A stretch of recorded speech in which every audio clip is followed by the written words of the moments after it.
shooting. When did you get into that? And I think I can see your eyes light up right now. Like that's a passion, right? Yeah. And all the time you spend on the range. Yeah. I mean, I've been around guns my whole life. I grew up on a farm, and my dad was a hunter. He never took me because he's not a very good father, but I wasn't allowed to go hunting, but I always wanted to. So always been around guns, and I loved them. And then after all of the domestic stuff, I really wanted to be more capable with a firearm. I feel like growing up in like the sticks, you go out to the desert and you can shoot stuff, doesn't make you good or smart about shooting.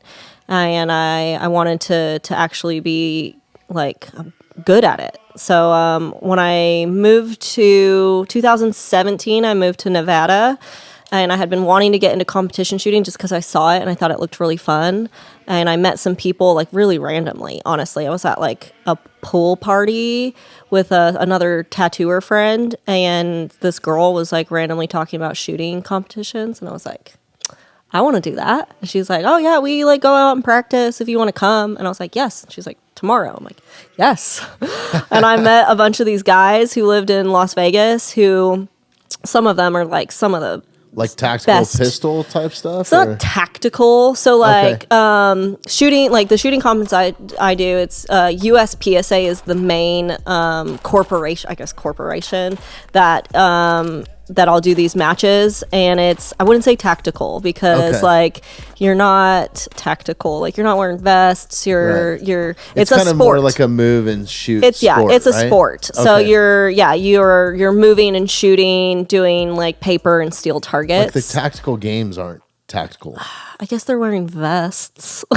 Looks cool. It looks cool. But like I mean, I think it's cool what they're doing. Yeah. As far as like lifting and shooting. I feel like tactics and tactical means like, I don't know, like CQB stuff. Like if you're in a building and you're like around barriers and you're like, I don't know, going after a threat, that seems tactical to me. That would be stuff that like people would train if they're in law enforcement or like the SWAT, military. Yeah. So when I was like shooting competitions, it's not really tactical. Right.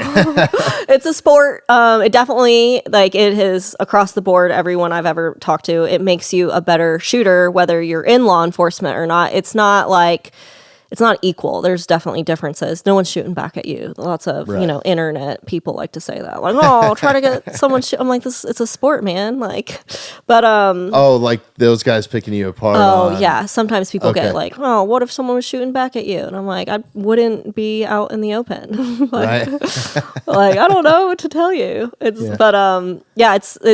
incredible. I got really fortunate that I started shooting with amazing shooters, like really talented shooters. JJ Racaza, who is now one of my like really good friends, is one of the best shooters in the world. Like he's won world titles many times. He's incredible and super kind. And I met people who worked at his gun range and then got to shoot and train with him. These are the first guys you went out with? Yes. What the Yeah, I got lucky. Okay, it was like meant to be. I got so lucky. And even like the ammo company I work with now, like I met the owner while shooting matches in Nevada, in Las Vegas.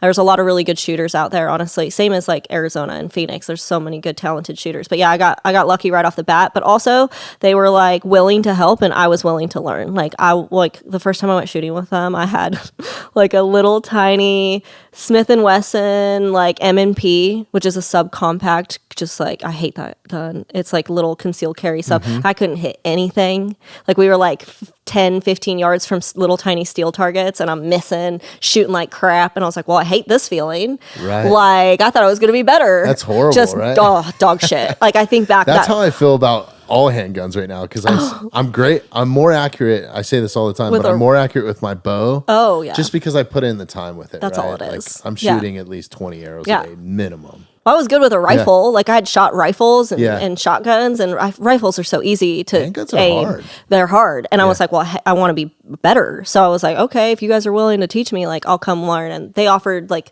some of them offer, like my friend Marco, he's so sweet. But he offered me like his extra gun, like gear, because it's expensive. And he was like, yeah, if you want to borrow all of this stuff and learn how to shoot. Like, you can borrow all my extra stuff. Like, so sweet and kind. And then I went and shot with them all the time. Like, every weekend I was doing right into, like, fresh out the gates. Didn't know what I was doing. Shot a competition. I was like, I guess the best way to learn is to do. But I was like, I want to be better at this. The wolves, yeah. And I was like, I suck. I want to get better. All these people are really good. And it just forced me to like push myself. So the first couple years of living in Vegas, that's all I did was shoot. If I wasn't tattooing, I was shooting. And I felt like I was getting pretty good for a while. And then I moved to Missouri, and there's no shooting there. There's no competition. Just because of there's just not. Dude, it's kind of like a desert sport almost. A little bit, huh? No, there's shooting in so many states. Is there? Yeah, Florida, the South. Like, I thought the Midwest, because I thought it would be full of people. I don't know, like rednecks shooting, farmers. They didn't have any outdoor ranges. They had all of the competitions were like a couple hours drive away, and it was like once every month or something. So I'm like, well, I have like nowhere to practice and then nowhere to compete. So I just like wasn't shooting very much until I moved back out west. And that was one of my main goals when I chose someplace to live, was like, I want to start shooting again. Like, I love it and it makes me really happy and I want to get better again. And so that's why I moved to Phoenix. There's so many good shooters here and there's matches all the time. So that's incredible. Yeah. Where's that taking you? Where are you at with that right now? Is that something that you're pursuing? Like, because don't you have a deal with Staccato or something? I did. So I worked with Staccato for like a year. I'm shooting their gun. So I'm not on like their shooting team or anything, but I worked with them for like a year. I love their guns, and I shoot their XL for competition, and I love that gun. I'm actually shooting a match in Texas this weekend. That's a pretty big match. We'll see how I do because I've not been practicing as much as I should.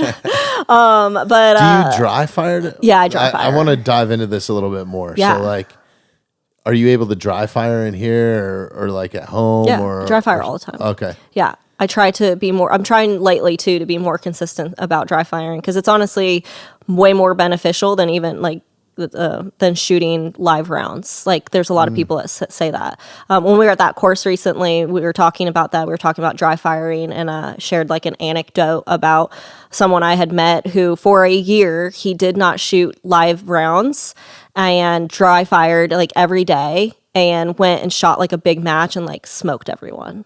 Really? Yeah. And it's fundamentals and muscle memory. Like, you get it, like grip, sights, trigger press are like the three things like people mess up, and that's like you can do all of that without firing live ammunition.